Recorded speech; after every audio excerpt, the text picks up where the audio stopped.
Muito bom dia, boa tarde ou boa noite, independente do momento no qual esse vídeo encontre você, que o Espírito Santo de Deus possa abraçá-lo e trazer conforto, esperança, fé ao seu coração.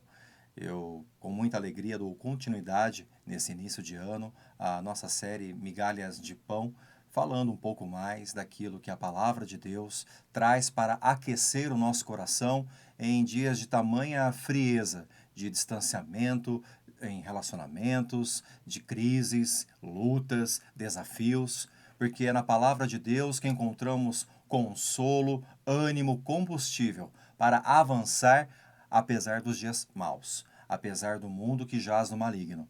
E eu quero já iniciar com uma leitura da palavra de Deus em 1 Coríntios, texto muito conhecido, sempre citado, lido quando há a celebração da ceia do Senhor. Um dos sacramentos, ordenanças dadas pelo próprio Senhor Jesus Cristo para que nós o fizéssemos em sua memória.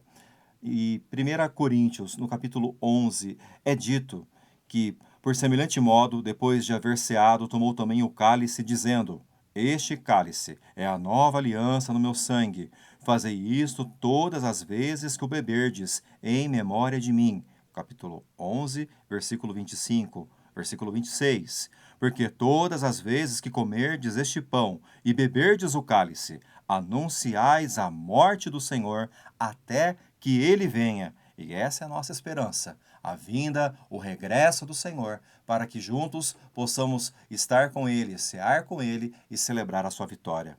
Versículo 27, por isso, aquele que comer o pão ou beber o cálice do Senhor indignamente, será réu do corpo e do sangue do Senhor. E versículo 28, examine-se, pois, o homem a si mesmo, e assim coma do pão e beba do cálice. Versículo 29, pois quem come e bebe sem discernir o corpo, come e bebe juízo para si. E versículo 30, eis a razão, porque há entre vós muitos fracos e doentes, e não poucos que dormem. Quero orar com você nesse momento. Pai bendito, o Senhor Jesus Cristo, somos gratos a Ti pela Tua palavra, que nos inspira mediante a presença do Teu Santo Espírito.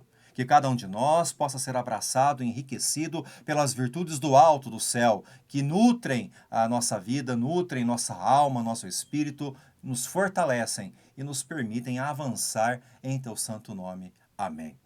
Esse texto, como eu mencionei a você, ele é muito conhecido por todo cristão, por todo aquele que tem o privilégio, a alegria de participar dessa festa da comunhão, que é a ceia do Senhor.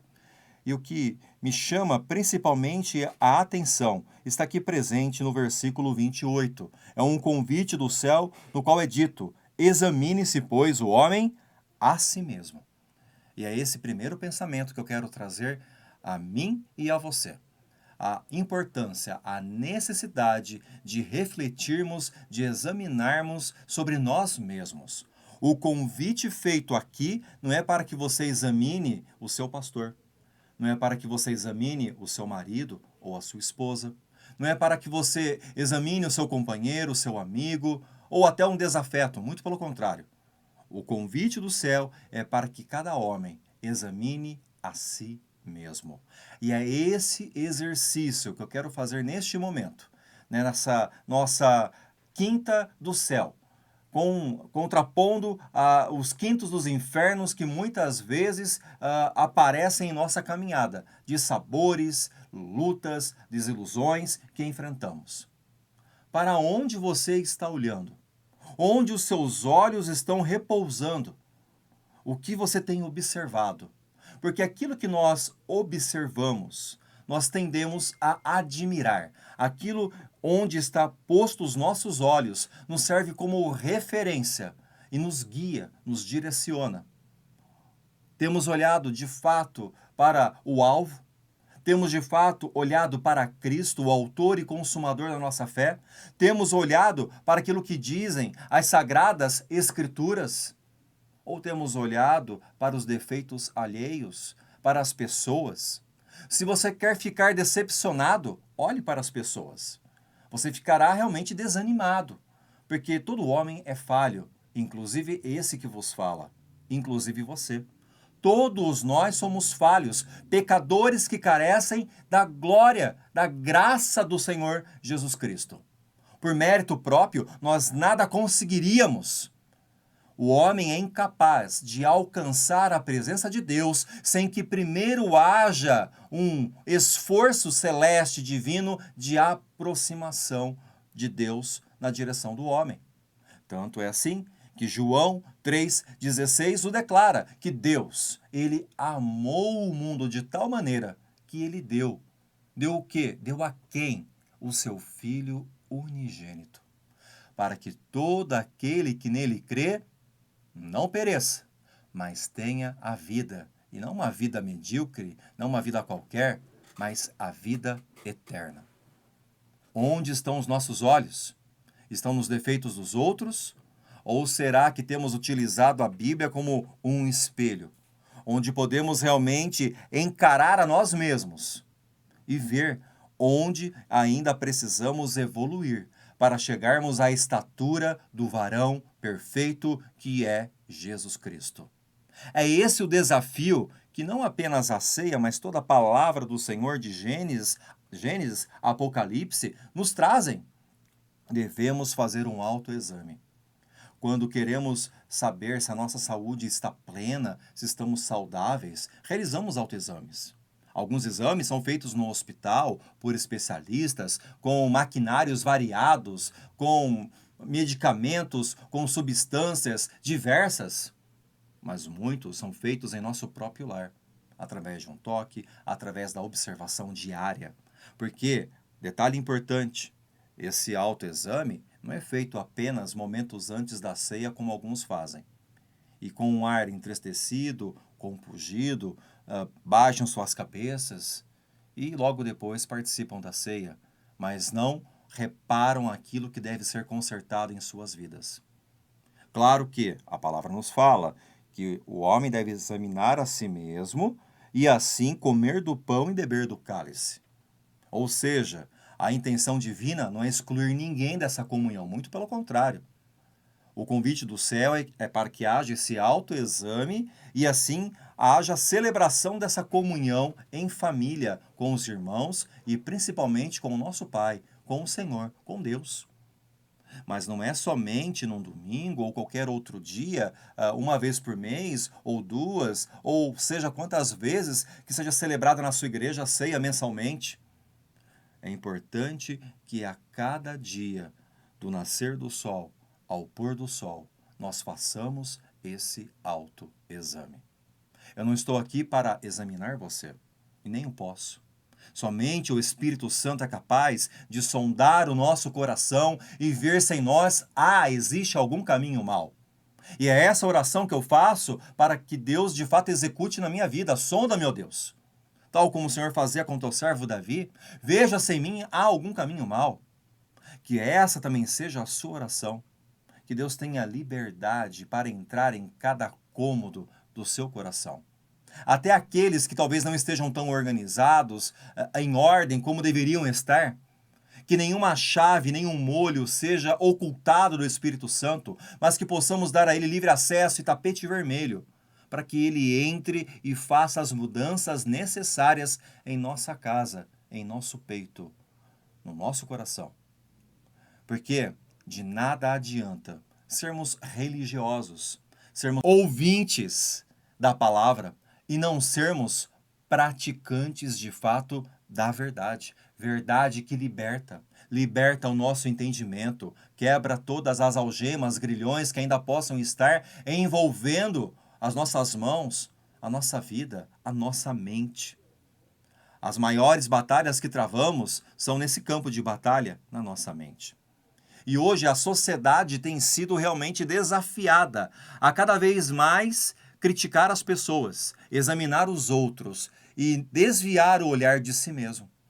E quando olha para si, não é com a intenção de melhoria pessoal, não é com a intenção de reparar as brechas que talvez hajam nos muros, tal como Neemias o fez, reparando os muros de Jerusalém.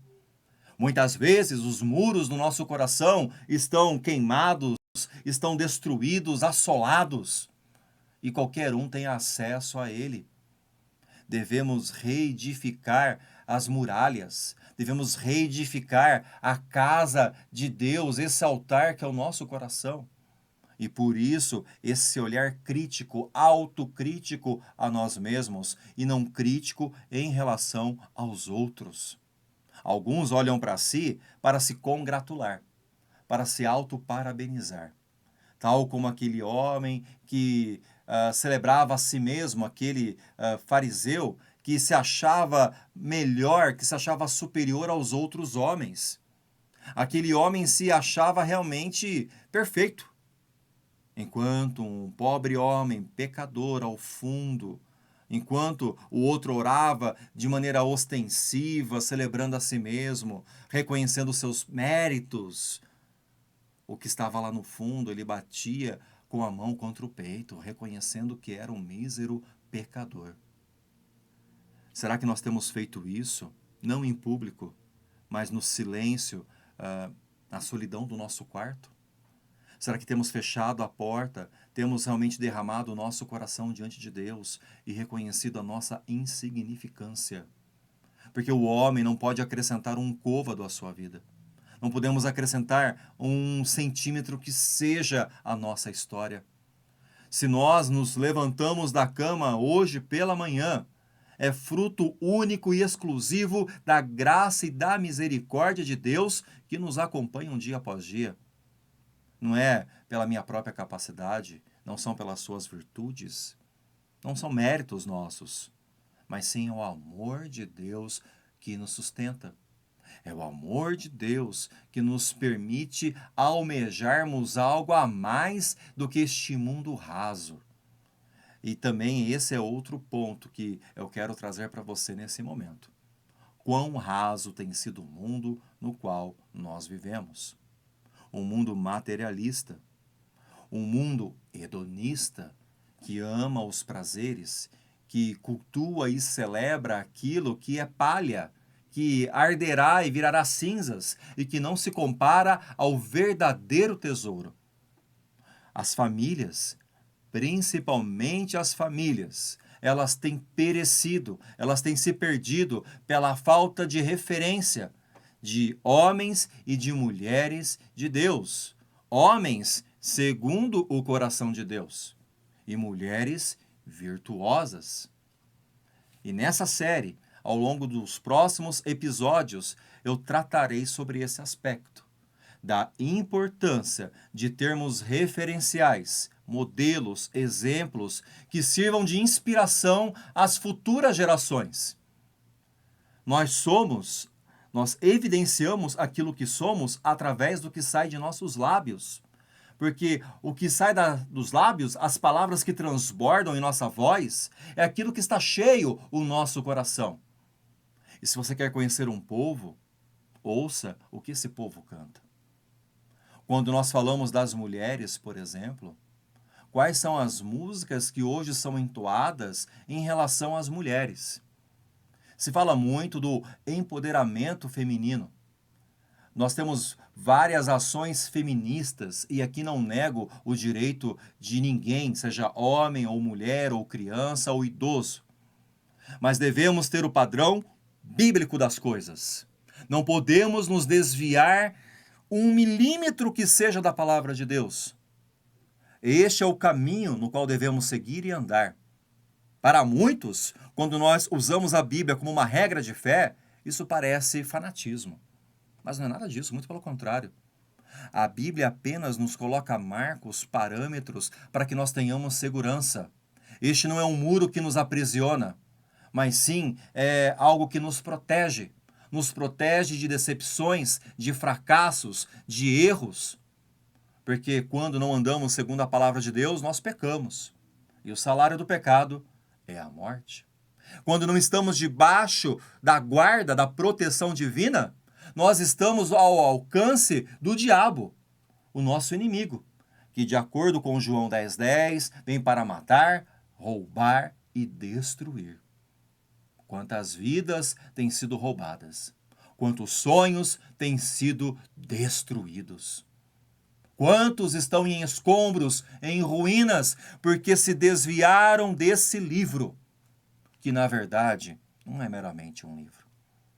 Não tenho aqui em minhas mãos uma obra feita por homens, embora homens inspirados por Deus tenham sido utilizados, cada um a seu tempo, por séculos, em países, nações, línguas diferentes, para produzirem essa bênção que nós temos no nosso presente, que é a palavra de Deus, divinamente inspirada pelo Espírito Santo, guardada e trazida aos nossos dias e revelada pelo Espírito Santo aos nossos corações.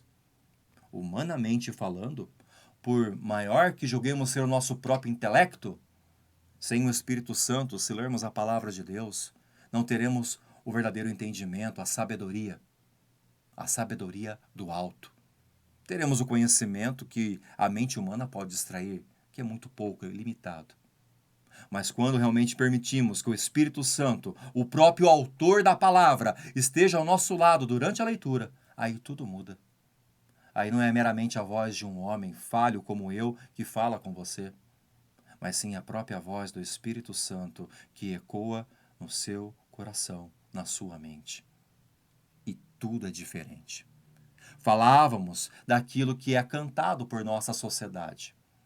Hoje nós temos celebridades do meio artístico que estão entre as maiores no mundo em quantidade de audições, de músicas aplaudidas por todos.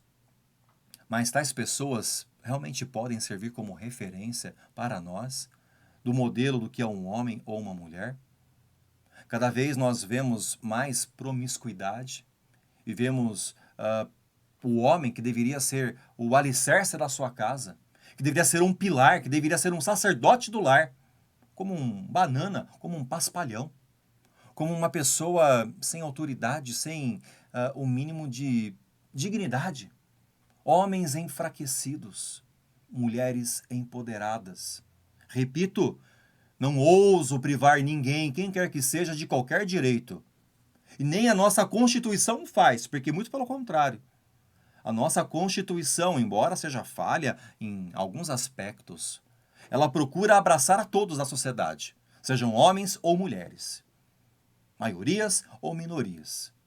Não estou aqui para debater esse tema, mas eu quero realmente lembrar que a nossa regra de fé é a palavra de Deus. E olhando para ela, olhando para aquilo que tem sido cantado por Anitta, por outras pessoas que têm realmente os holofotes sobre si, mas que não têm um brilho próprio no coração, sinto dizer. Porque as suas letras são tão rasas, são tão pobres e empobrecem tanto alguém que deveria ser valorizado tal como a mulher. Se olharmos um pouco atrás, podemos ver Chico Buarque também cantando sobre as mulheres de Atenas, fazendo uma crítica social ao Brasil daquela época, tanto a sua questão política quanto a questão do papel da mulher na sociedade. E ele utiliza para tal o exemplo das mulheres gregas, das suas Helenas, com as suas melenas, com versos muito belos, por sinal, mas de uma maneira um tanto quanto superficial também, como se a única função da mulher fosse servir ao homem. Claro que as mulheres são muito mais do que isso. As mulheres podem carregar um peso que nenhum homem é capaz, por mais forte que ele seja, porque nenhum homem pode carregar no seu ventre uma nova vida. Ele pode contribuir e deve com a sua semente, com a sua presença, com a sua proteção, oferecendo abrigo, oferecendo amor, companheirismo, mas nenhum homem é capaz de carregar no ventre uma criança, um bebê. Dever sagrado que compete às mulheres. E como a maternidade ela tem sido banalizada por grupos feministas. Como nós vemos com pesar movimentos tentando legitimar o assassinato de crianças, tal como o aborto. Quantos princípios antibíblicos, totalmente desprovidos do amor de Deus, têm tentado ser empurrados goela abaixo da sociedade. E muitas vezes a sociedade tem recebido isso de braços abertos, não percebendo que aí está a sua própria ruína, a sua própria destruição. Mulheres precisam ser amadas, principalmente por Deus. Deus e por seus maridos, honradas. Elas podem fazer o que quiser no mercado de trabalho. Elas podem, inclusive, também ser donas de casa. Porque muitos movimentos feministas procuram dizer que as gerações passadas, nossas mães e avós, foram mulheres frustradas e fracassadas porque não tiveram uma carreira profissional fora do seu lar. Porque dedicaram suas vidas aos seus filhos. Agora pergunto, seria isso fracasso? Muito pelo contrário. Não há sucesso maior para uma mãe ou para um pai do que ver o seu filho encaminhado na vida feliz. Ou estou falando alguma inverdade, alguma mentira? E não pergunto isso às feministas de plantão. Eu pergunto isso aos pais e mães que me ouvem nesse momento. Nós seríamos capazes de arrancar o nosso rim, de arrancar o nosso fígado, de arrancar o nosso coração para dar para um filho. Ou não? O faríamos com alegria. Daríamos tudo o que nós temos em prol da felicidade deles. Só que somos limitados. Por mais que seja o nosso desejo privar nossos filhos de qualquer tipo de aflição, de dificuldade, nós não podemos garantir que a todo passo de sua jornada eles não sofram nenhuma tribulação, nenhuma adversidade, nenhum dano. Mas quando os entregamos nas mãos de Deus, nós temos a garantia que eles estão caminhando no lugar e na companhia certa. Porque quando ensinamos a criança o caminho no qual ela deve andar, mesmo quando ela crescer, mesmo quando ela for velha, ela haverá de se lembrar das benditas, santas palavras ensinadas pelos seus pais, inspiradas na palavra de Deus. Eu me recordo, muitos anos atrás, sinto dizer, quando ingressei no quartel, um jovem com 18, 19 anos de idade. A minha mãe fez uma única oração. A oração que ela fez, que a dona Cleide realizou, foi entregar o seu filho nas mãos do Senhor. Ela disse o seguinte para Deus: Senhor, até que eu cuidei do meu filho, ou tentei cuidar. Daqui em diante, só o Senhor poderá cuidar dele. Porque os meus olhos não verão o que ele está passando nas madrugadas frias, nas noites chuvosas, no meio do mato, nos acampamentos. Eu não poderia acompanhá-lo. Eu não poderia servir uma comida quentinha para ele. Eu não poderia dar uma palavra de ânimo para o meu filho quando ele estiver preocupado ou então aflito por alguma situação. Mas o Senhor é Deus Emanuel, Deus conosco, que está presente em todo lugar e principalmente nas piores horas. Não existe legado maior para deixarmos aos nossos filhos do que a nossa fé. Ao invés de oferecermos bens, coisas que são boas também, não critico isso, pelo contrário, o conforto é importante. Mas não há conforto maior, legado melhor do que a palavra de Deus. Essa foi a principal herança que eu recebi dos meus pais. E não me refiro àquela Bíblia da minha mãe, vermelha, de cadas de lágrimas, que ela me deixou de presente, como herança, mas da palavra viva, que salta das folhas das páginas e que entra no coração e que guia a nossa jornada. Precisamos de mulheres que sejam mulheres virtuosas, não como as mulheres de Atenas, não como as mulheres cantadas pela Anitta, e nem como a mulher cantada por Mário Lago lá, Amélia, que diz a ele que era a mulher de verdade, que não tinha nenhuma vaidade.